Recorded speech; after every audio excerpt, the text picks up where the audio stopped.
যুক্ত হচ্ছেন সহকর্মী বেলায়েত হোসাইন। বেলায়েত, এখন বন্যা কবলিত এলাকার পরিস্থিতি কেমন দেখছেন, বিস্তারিত জানাবেন। পরিস্থিতি অপরিবর্তিত আছে সামনে, আর ক্রমেই পানি বাড়ছে এবং লক্ষ্মীপুরের বন্যা পরিস্থিতি যেটি, মানুষের ঘর বাড়িতে পানি ঢুকে যাচ্ছে এবং মানুষ খুব নাজুক অবস্থার মধ্যে দিয়ে যাচ্ছে, যেটি এর আগের সংবাদও আমি জানানোর চেষ্টা করেছি। এখন আমি যে এলাকাটিতে আছি, এই এলাকার অধিকাংশ ঘরবাড়ির ভিতরে কিন্তু পানি প্রবেশ করেছে এবং মানুষের যে থাকার আসবাবপত্র, অর্থাৎ যে খাটে মানুষ থাকে সেই খাট চৌকিতে কিন্তু পানি একেবারে চৌকি বরাবর কিন্তু পানি হয়ে গেছে।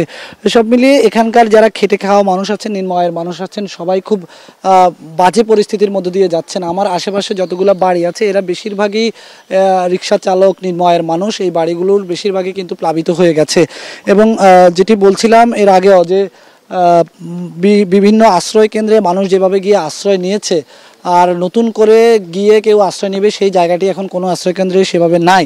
দু একটি জায়গাতে থাকলেও সেই তথ্য আমরা এখনও পাইনি। ফলে মানুষ এখন পানিবন্দী অবস্থায় আছেন। কেউ কেউ তার উঁচু ভূমিতে তার যেই আত্মীয় স্বজন আছে সেখানে গিয়ে আশ্রয় নেওয়ার চেষ্টা করছেন, কিন্তু উঁচু যে সমস্ত ভূমি আছে সেই ভূমিগুলো কখন প্লাবিত হয়ে যায় সেই আশঙ্কার মধ্যে কিন্তু পুরো দিন পার করছেন লক্ষ্মীপুরবাসী। এবং এখানে একটু বলে রাখতে চাই যে মানুষের পাশাপাশি যে গবাদি পশু আছে এবং মানুষের এখানে যেই পুরো লক্ষ্মীপুর এলাকায় যেই গ্রাম অঞ্চলে যে ছোট ছোট মুরগির খামার, গরুর খামার আছে, প্রত্যেকটি খামারই বলা যায় যে প্রায় ক্ষতিগ্রস্ত হয়েছেন। আমরা এখন যে এলাকাটিতে আছি এখানেও কিন্তু আমরা একটি মুরগির খামার দেখতে পাচ্ছি। এই মুরগির খামারের অবস্থাও অনেকটা বাজে পরিস্থিতির মুখোমুখি হয়েছেন। বেশিরভাগ মুরগি এখানে আসলে মারা গিয়েছে এবং কয়েকটিকে নিরাপদভাবে সরিয়ে নিতে সক্ষম হয়েছে এখানকার যিনি ব্যবসায়ী আছেন। সব মিলিয়ে মানুষের রুটি রুজির উপরে অনেক বড় একটি দাগ কেটে যাচ্ছে এবং সময় যতই গড়াচ্ছে থেমে থেমে বৃষ্টি হচ্ছে, উজান থেকে পানি লক্ষ্মীপুরের দিকে নেমে আসছে। লক্ষ্মীপুরবাসী আতঙ্কে দিন পার করছেন। আসলে পানি যদি আরও বাড়তে থাকে তারা আসলে কিভাবে ঘর বাড়িতে অবস্থান করবেন। সব মিলিয়ে বলা যায় যে এখন পুরো লক্ষ্মীপুরের ত্রাণের যেটি কথা বলেছি, ত্রাণ ভেতরের এলাকাগুলোতে প্রবেশ করতে পারছে না। এখনও মানুষের ত্রাণের জন্য হাহাকার কিন্তু রয়েছে। তো এই ছিল লক্ষ্মীপুর সদর পূর্ব অঞ্চল থেকে আমার কাছে সর্বশেষ সামনে। লক্ষ্মীপুর থেকে আমাদের সঙ্গে যুক্ত ছিলেন সহকর্মী বেলায়েত হোসাইন। এদিকে কুমিল্লাতেও বাড়ছে বন্যার ভয়াবহতা। শালদা ও ঘুংঘুর নদীর পানি বেড়ে নতুন করে প্লাবিত হয়েছে ব্রাহ্মণপাড়া উপজেলা। দুর্গত এলাকায় বাড়ছে খাবার ও সুপেয় পানির সংকট। সেখানে আছেন আমাদের কুমিল্লার বুড়িচংয়ে আছেন আমাদের সহকর্মী মাসুদ আলম। আমরা সরাসরি চলে যাচ্ছি তার কাছে। মাসুদ, নতুন করে কোন কোন উপজেলা প্লাবিত হয়েছে এবং সেখানে মানুষের ত্রাণ সহায়তা দেওয়া হচ্ছে কিনা জানাবেন।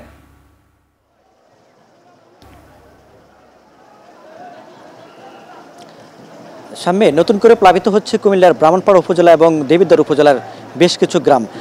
বিশেষ করে ব্রাহ্মণপাড়া উপজেলার শালদা নদীর এবং গুঙ্গুর নদীর পানি প্রবেশ করার কারণে কিন্তু ওই উপজেলাটা প্রবেশ করছে। একই সঙ্গে যে বুড়িচং উপজেলা রয়েছে সেটার উজানের পানি নেমে কিন্তু দেবিদ্বারে প্রবেশ করছে। এতে করে ওই উপজেলারও কয়েকটি গ্রাম প্লাবিত হতে শুরু করেছে।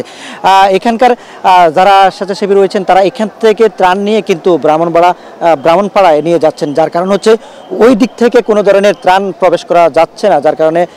যার কারণ হচ্ছে যে সড়কগুলো রয়েছে সেগুলো একেবারে বিচ্ছিন্ন, সেখানে যান চলাচল বন্ধ রয়েছে। এতে করে আমি যেখানে রয়েছি এই বুড়িচং উপজেলার ইসাপুর এলাকায়, এখান থেকে কিন্তু শত শত ট্রাক সারি সারিভাবে কিন্তু তারা ঢুকছেন। প্রতি সকাল থেকে প্রায় শতাধিকের বেশি ত্রাণবাহী গাড়ি ঢুকেছে। তারা এখান থেকে নৌকা, স্পিড বোট বা যেভাবে পারতেছেন ত্রাণ নিয়ে কিন্তু যে বুড়িচং উপজেলার যেগুলো প্রত্যন্ত অঞ্চলে যে গ্রামগুলো রয়েছে, বিশেষ করে বারশ্বর, ইসাপুর, বারশ্বর, সেই সঙ্গে যশপুর, সাধকপুর এই অংশে কিন্তু এই ত্রাণের সংকট রয়েছে। সেগুলো পৌঁছে দেওয়ার জন্য চেষ্টা চালিয়ে যাচ্ছেন। তবে স্বেচ্ছাসেবী যে সদস্যগুলো রয়েছেন তারা বলছেন যে পৌঁছানো যাচ্ছে না, একমাত্র হচ্ছে তাদের কাছে নৌকা এবং স্পিডবোট সংকট রয়েছে। সেনাবাহিনী এবং তারা যৌথভাবে কাজ করছেন যাতে করে যারা পানিবন্দী রয়েছেন তাদেরকে উদ্ধার করে নিরাপদ আশ্রয়ে নিয়ে যাওয়ার জন্য। তারা বলছেন যে পানির সংকট রয়েছে, একই সঙ্গে সুপেয় পানির সংকট রয়েছে, একই সঙ্গে রয়েছে আপনার যে ওষুধ সংকট রয়েছে। বিশেষ করে যে এলাকাগুলো শুরুতে প্লাবিত হয়েছে ওই এলাকাগুলোতে বিভিন্ন রোগ জীবাণু আক্রমণ করে তারা কিন্তু পানিবাহিত রোগে আক্রান্ত হয়েছেন।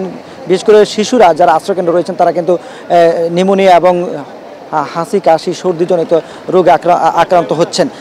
তবে যারা ব্রাহ্মণপাড়া উপজেলার বাসিন্দা রয়েছেন তাদেরকে উদ্ধার করে আশ্রয় কেন্দ্রে আনছেন যারা এখানে কাজ করছেন উদ্ধার কাজে, তারা বলছেন যে তারা খুব সহসায় যারা পানিবন্দী রয়েছেন তাদেরকে উদ্ধার করে আশ্রয় কেন্দ্রে আনবেন। তো সামনে এ ছিল কুমিল্লা থেকে। কুমিল্লার বুড়িচং থেকে আমাদের সঙ্গে যুক্ত ছিলেন সহকর্মী মাসুদ আলম। দেখছেন